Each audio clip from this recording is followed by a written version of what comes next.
อันเจ้าได้เบิ่งหนังเรื่องนี้แล้วขอยอยากสิบอกเจ้าว่า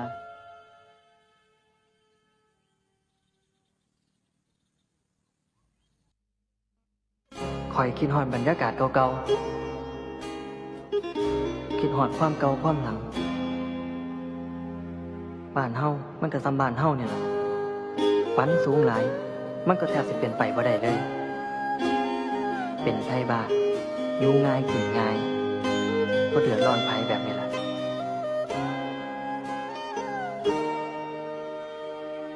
หอดย่ามเฮ็ดหน้า บักเขี้ยนบักอาดบักเสี่ยงพินกับบักแฟน อัน ตา เจ้าได้เบิ่งหนังเรื่องนี้แล้ว มันก็ซอยกันลงไห้ลงหน้า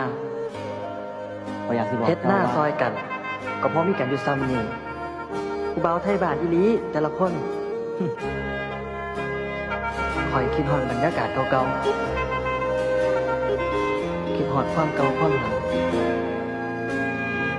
บ้าน เจ้าได้ เฮา เบิ่งหนัง มันจะซ้ำบ้านเฮาเนี่ยฝันสูงหลาย มันก็แทบสิเป็นไปบ่ได้เลย